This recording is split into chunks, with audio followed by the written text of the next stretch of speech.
चिंतामणि श्री पार्श्वनाथ भगवान की जय। पार्थ जन्म जयंती आई, पार्थ जन्म जयंती आई, जप लो प्रभु हरि का नाम, पारस प्रभु की कृपा बड़ी, जग में है महान। जय जय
मरुभूमि का जीव, जिस जीव को 23वां दिसंबर प्रभु पास बना है। मरुभूमि के भव में सम्यक रतन की प्राप्ति हुई, क्योंकि आप जानते ही हैं जिस जन्म से सम्यक की प्राप्ति होती है वहीं से भवों की गिनती शुरू होती है। उससे पहले भी प्रभु पार्शनाथ की आत्मा ने अनेक जन्म हुए होंगे, परंतु जन्मों की गिनती वहीं से जहाँ से सम्यक की क्या हुई है, प्राप्ति हुई है। इसीलिए प्रभु पार्शनाथ के 9 भव कहे जाते हैं कि पहला भव मरुभूमि का,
आकर्षित हो जाता था।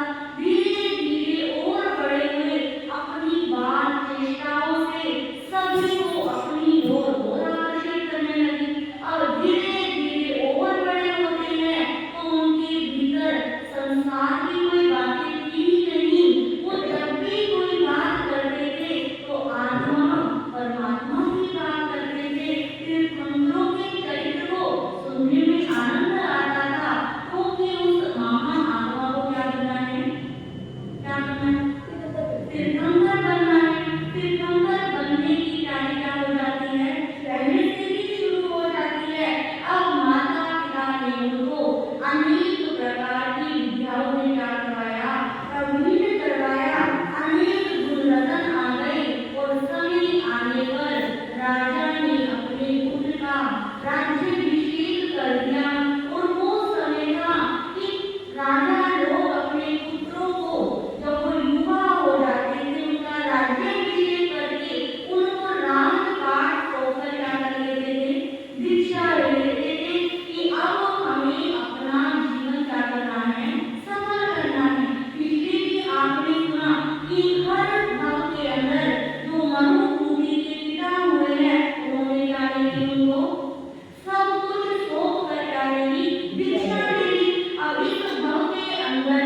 का भाई हर जन्म के अंदर उसके साथ किसी ना किसी रूप में क्या ले रहा है, जन्म ले रहा है।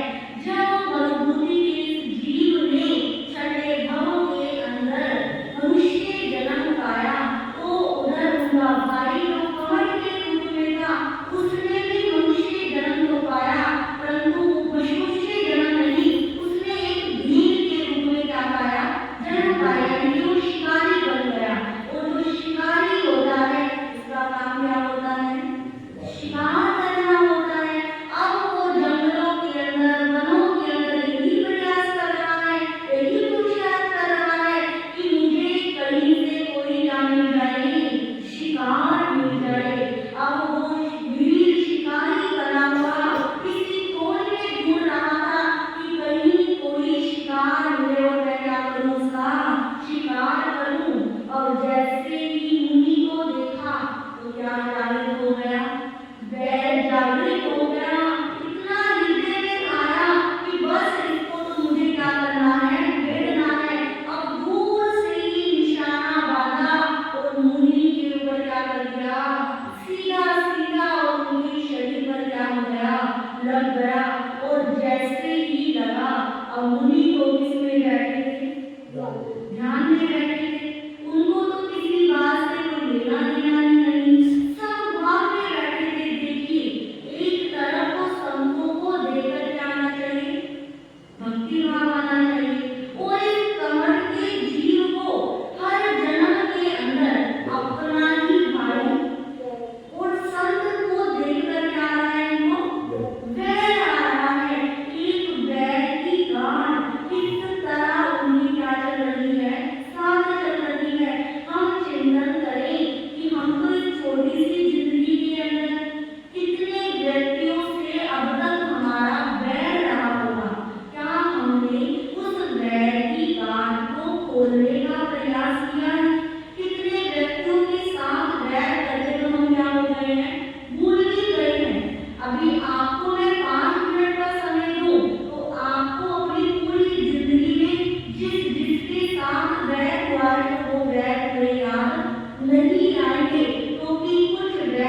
दिया और त्याग करने के बाद इन मरुभूमि का जीव जो सागरे भव के अंदर इनका जन्म होता है। नौवे देवदत्त देवलोक के अंदर इस मरुभूमि के जीव ने क्या किया, जन्म ले लिया। और वो कौन का जीव कहाँ गया, सागरी नरक के अंदर गया। अब देखिए दोनों का सेम समय ही जन्म हो रहा है, सेम समय ही क्या हो रही है, मृत्यु हो रही है। और शास्त्र कहता है कि जो मरुभूमि का जीव था सागरे देवलोक के अंदर, सागरे भव के अंदर ये ललितांग नामक क्या बनता है, देव बनता है। और जहाँ पर आप जानते हो देवलोक में जन्म लेने के बाद एक घंटा भी नहीं बीतता, युवा अवस्था क्या हो जाती है, प्राप्त हो जाती है। सारे सुख सुविधा धन ऐश्वर्य रिद्धि सब कुछ क्या होती है, उनके आसपास होती है। अब इतनी सारी रिद्धि को देखकर वो अपने अवधि ज्ञान में ध्यान लगाते हैं कि मुझे इतना अच्छा जीवन, इतनी रिद्धि, इतनी सिद्धि, इतना सुख क्यों मिल रहा है, ये क्यों मिला है। तो उनको ध्यान में आता है कि पिछले जन्म में मैंने क्या करी थी, तपस्या करी थी, मैंने मुनि दीक्षा ग्रहण की थी, इसी के फल स्वरूप मुझे क्या मिल रहा है, ये देवलोकों के अंदर देव सुख मिल रहा है। परंतु उनकी दृष्टि तो क्या थी, सम्यक दृष्टि थी। क्योंकि देवता भी क्या होते हैं, दो प्रकार के होते हैं, सम्यक दृष्टि देव होते हैं, विपरीत दृष्टि देव होते हैं। ये तो हर जन्म के अंदर क्या बन रहे हैं, सम्यक दृष्टि देव बन रहे हैं। और उस देवलोक के अंदर बहुत सारे क्या थे, सम्यक दृष्टि देव थे। ऐसे ऐसे देव थे जिनको दूसरे भव के अंदर तीर्थंकर बनना था, ऐसे ऐसे देव थे जिनको दूसरे भव के अंदर मोक्ष में क्या करना था, जाना था। अब सम्यक दृष्टि जो देव थे वो आपस में सिर्फ धर्म की ही क्या करते थे, चर्चा करते थे। अब जिसकी जैसी दृष्टि को वैसा ही क्या करेगा, चिंतन करेगा। अब उनकी तो दृष्टि सम्यक थी, कहीं पर भी आत्मा परमात्मा की क्या होती थी, चर्चा होती थी। और जब उनका समय नजदीक आया और समय नजदीक आने के बाद उनको पता लग गया कि अब मेरी यहाँ से आयुष क्या होने वाला है, पूरा होने वाला है। मन के अंदर कोई बेचैनी नहीं, कोई बुरा भाव नहीं कि पता नहीं कैसा जन्म होगा।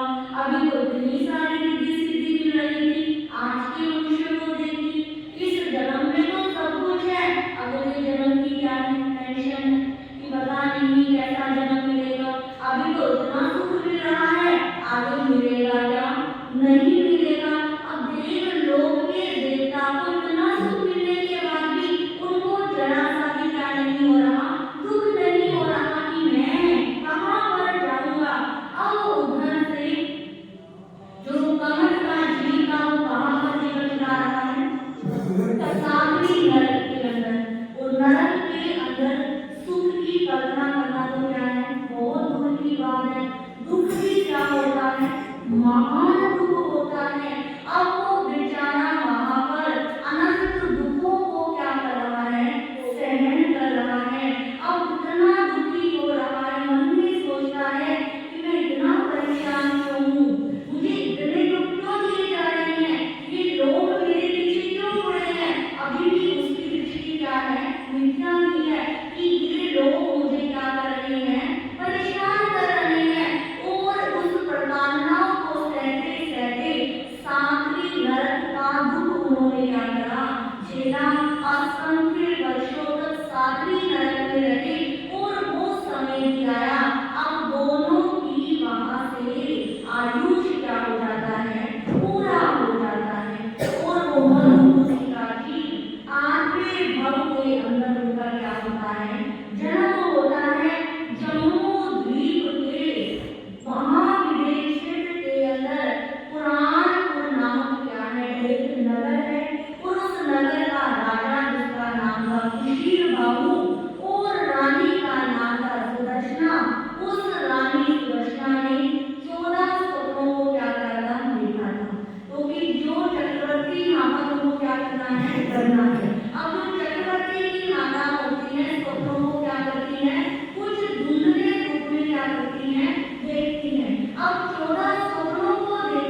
हैरान हो रहा है कि इसका समझ ही नहीं आ रहा कि हुआ तो हुआ क्या। अब कहते हैं इतने भी उस आश्रम का जो मालिक था, जिसका नाम था गर्ग महर्षि, वो महर्षि आते हैं सुबाहु को नमस्कार करते हैं और कहते हैं राजन, ये कन्या जो है तुम्हारी होने वाली क्या है पत्नी। अब उसने कहा है जान नहीं है, जान नहीं कैसे हो सकती है। तो उस महर्षि ने कहा कि यहाँ पर एक आत्मज्ञानी संत आए थे, उन्होंने कहा था इस तरह घूमते घूमते कोई राजा आएगा, उसका नाम सुबाहु होगा और बोली इस कन्या का क्या होगा, पति होगा। और इस कन्या के पिता का बचपन में ही क्या हो गया था, निधन हो गया था। और मैंने इसको क्या करा है, पाला पोसा है और अपने आश्रम में रखा है। यदि आपकी आज्ञा हो, आप प्यार हो, तो मैं आप दोनों की क्या करवा दूं, शादी करवा दूं, विवाह करा दूं। तो गर्ग महर्षि ने दोनों का क्या करवा दिया, विवाह करा दिया। और विवाह कराने के बाद राजा सुबाहु वापिस से क्या आ गए, पुराणपुर नगर के अंदर आ गए और अपना क्या कर रहे हैं, राजकाज संभाल रहे हैं। अब राजकाज संभालते संभालते क्या होता है, जो चक्रवर्ती होते हैं वो उनकी आयुशाला के अंदर क्या होता है, चक्र रतन प्रकट होता है। उन्होंने चक्र रतन की क्या करी, पूजा करी और उसके बाद तीर्थंकर के 20 गोलों का क्या करा, उपार्जन किया। क्योंकि तीर्थंकर गोत्र का बंध तो सम्यक की प्राप्ति तो मजबूती के भव में हुई थी और सुबाहु चक्रवर्ती के भव में तीर्थंकर नाम गोत्र का क्या किया था, उपार्जन किया था। इसलिए प्रभु पार्श्वनाथ का ये 8वां भव ज्ञान है, बहुत इम्पोर्टेंट है। और उस समय जगन्नाथ नामक तीर्थंकर वहां पर क्या रहते थे, विचरण करते थे। अब उनके विचरण करते करते उनके समूशरण में गए। जब समूशरण के अंदर जो देव होते हैं वो क्या हो रहे हैं, आकाश से उतर रहे हैं। अब देवताओं को आकाश से उतरता देख उनको पिछले जन्म का क्या हो गया था, जाति स्मरण ज्ञान हो गया कि पिछले जन्म में मैंने अनेक बार क्या ली है, मुनि दीक्षा ली है, परंतु अब तक मेरा कार्य क्या नहीं हुआ, सिद्ध नहीं हुआ।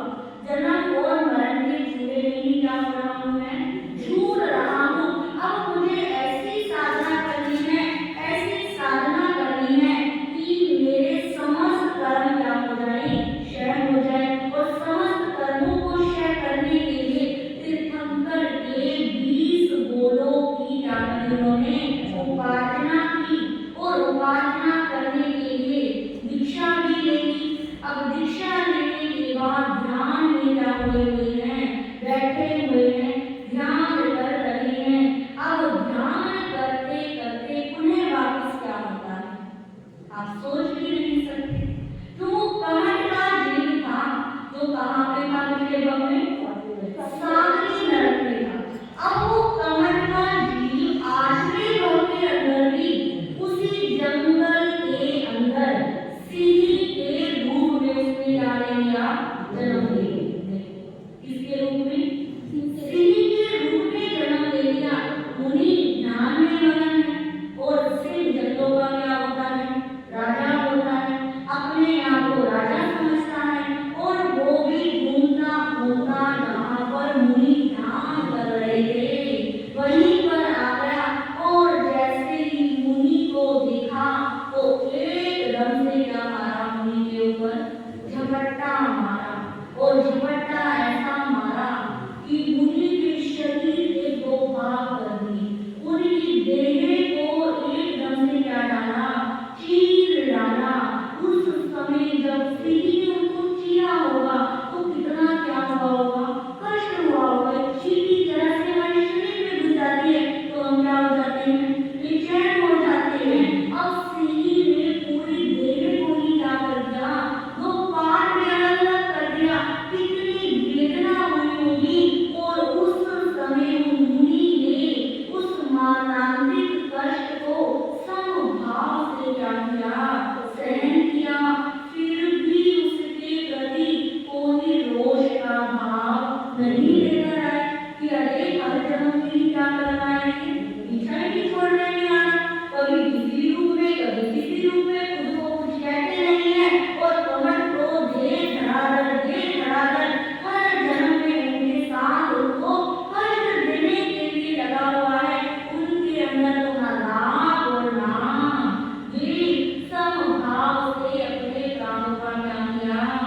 त्याग किया और प्राणों का त्याग करके 9वें भाव के अंदर 10वें प्राणत देव लोक के अंदर उन आत्मा का क्या हो जाता है, जन्म हो जाता है।